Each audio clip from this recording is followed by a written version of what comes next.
Jamal had been driving for nearly 10 hours straight, the hum of the engine and the flickering glow of the streetlights blending into a monotonous rhythm that made the city feel both vast and lonely. It was just past midnight, and the streets were empty except for the occasional car zooming past, its headlights briefly illuminating the worn asphalt. He wiped the sweat from his brow, though the air conditioning was on full blast, and sighed. It had been a long day, long week, really, but he liked to think of himself as someone who could handle whatever came his way. Nights like this, when the city seemed to sleep but its problems didn't, were exactly why he drove a cab. Because someone had to be awake, someone had to be there for people who had nowhere else to turn. As he approached a dimly lit curb near a row of apartment buildings, he noticed her immediately. She was standing there with a small boy clinging to her side, no more than 7 or 8, his face pale in the flickering streetlights. The mother's shoulders were hunched, and her hand trembled as she lifted a cell phone to her ear, speaking in hurried whispers. Jamal didn't catch all the words, but the tone alone was enough to set his heart racing. Something was wrong, and it was serious. He pulled over smoothly, the tires crunching softly against the gravel. The mother turned at the sound of the cab, her eyes wide and glistening with tears. She hesitated for a moment, and Jamal could see her lips quivering as she mouthed a silent, "Please." There was a desperation in her gaze that he hadn't seen in a long time, a raw, unfiltered urgency that didn't come from stress or frustration, but from fear. "Can I help you?" he asked gently, rolling down the window. The mother nodded quickly, almost frantically, and gestured for him to open the back door. She moved with a mix of haste and caution, as if every second mattered, but she was terrified of making a misstep. The little boy clutched her hand so tightly that Jamal thought his fingers might turn white, his small knuckles pressed against her palm. He could see the strain on both of them. The mother's shoulders were stiff, her face pale under the harsh streetlight, and the boy's lips were chapped and trembling. Once inside the cab, the mother spoke in hurried, broken sentences. Her voice was low, almost a whisper, but urgent. "Hospital. My son. He's sick. Please, please get us there fast." Her eyes darted to the rearview mirror, then to Jamal's face, searching for any sign of doubt, any hint that he might refuse. But all Jamal saw was fear, and in that fear, he saw a truth he couldn't ignore. She needed him more than he needed the fare. He nodded, not saying a word about payment. He had heard enough stories, seen enough people in crises, to know that in moments like this, money was irrelevant. What mattered was getting them where they needed to go safely. Jamal glanced at the boy, whose small frame trembled as he clutched a worn backpack to his chest. His clothes were slightly disheveled, as though someone had dressed him hastily in the dark, and there was a faint smell of sweat mixed with the scent of hospital antiseptic from some previous visit, Jamal guessed. The boy's eyes met his for a fleeting moment, wide and fearful, and Jamal felt a pang of protectiveness. "Don't worry about the money," Jamal said finally, his voice calm but firm. "Just get him to the hospital. That's all that matters." The mother's eyes widened, disbelief flickering across her tear-streaked face. She opened her mouth as if to protest, but no words came out. She could only nod, pressing her son's hand into his, as though this simple gesture could communicate the depth of her gratitude. The cab roared to life, and Jamal turned onto the main road. Moving with careful urgency, he drove faster than usual but within reason, weaving through the empty streets with a careful eye on every turn, every curve. He could feel the tension in the cab like a living thing, almost a physical weight pressing down on him. The mother clutched her son's small hand in both of hers, whispering soothing words he couldn't hear. The boy leaned slightly against the window, staring blankly at the passing lights, lost in a mix of fear and exhaustion. Jamal's mind wandered briefly, imagining the moments that might have led them here, the hours of worry, the frantic call to the hospital, the panic in a mother's heart when her child is in pain. He didn't know the exact nature of the emergency, but that didn't matter. What mattered was the here and now. A mother, a child, a taxi, and the fleeting chance to help. He adjusted the rearview mirror, checking that she was holding on, that the boy was still breathing steadily, and then focused back on the road ahead. Time seemed to stretch and compress all at once. The city outside was silent, almost eerily so, and yet inside the cab, there was a storm of emotion. Jamal felt the weight of responsibility in a way that made his knuckles tighten around the steering wheel. He didn't know what the night would bring, but he knew that he couldn't let them down, Not now, not ever.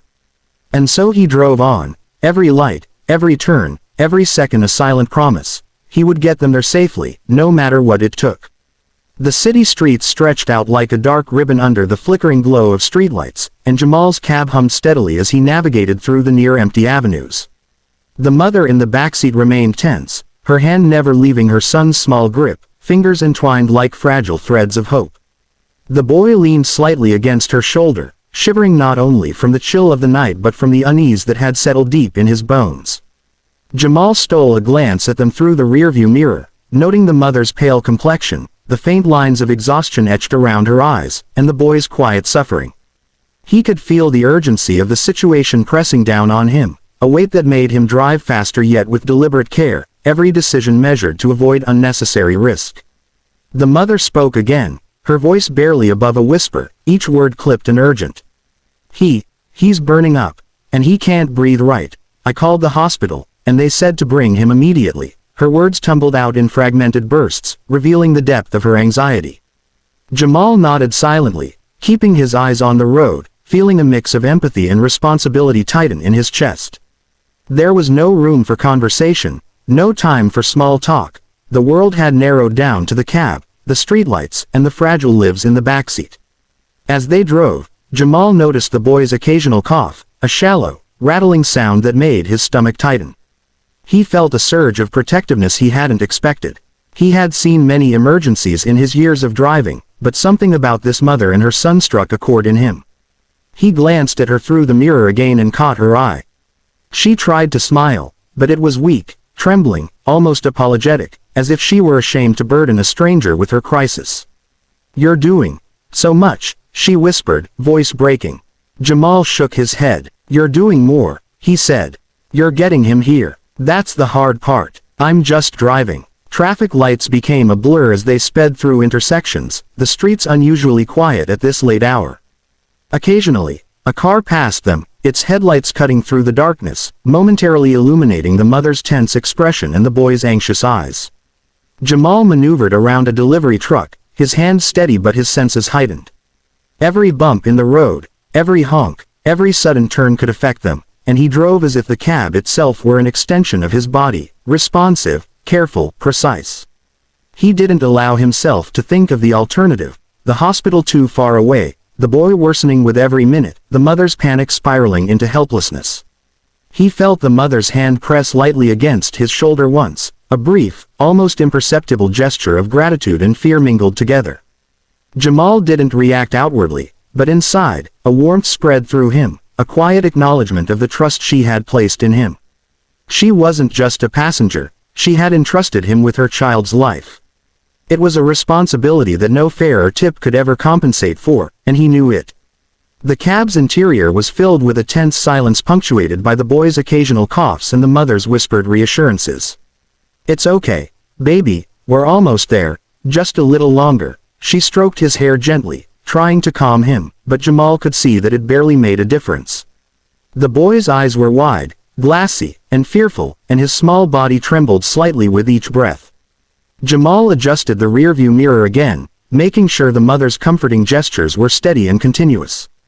He caught a glimpse of the boy's trembling hand clutching the worn backpack, the small knapsack that seemed too heavy for such a little body, and he felt an acute pang of empathy.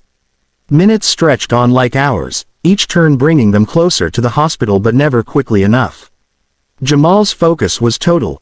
Every red light, every curve, every quiet moment was a calculation, a promise to get them safely to their destination. He felt a strange connection forming in the cab, an unspoken bond between himself and these strangers who had unknowingly placed their lives in his hands. The urgency in the air was almost tangible, thick enough to taste, and yet Jamal felt a calm determination settle over him. He couldn't rush recklessly, couldn't panic. What he needed was precision, focus, and steadiness. Finally, the hospital came into view, a beacon of light against the darkened cityscape. Jamal's heart rate eased slightly, but he remained vigilant. He guided the cab to the curb with care, cutting the engine only when they were safely alongside the entrance. The mother's hands shook as she lifted the boy out of the cab, holding him close as she whispered rapid, tearful thanks. Jamal waved her off gently. "Go. Don't worry about it," he said. He's safe now. That's what matters. As she ran toward the hospital doors, the boy in her arms, Jamal sat back in the cab for a moment, letting the tension drain from his shoulders.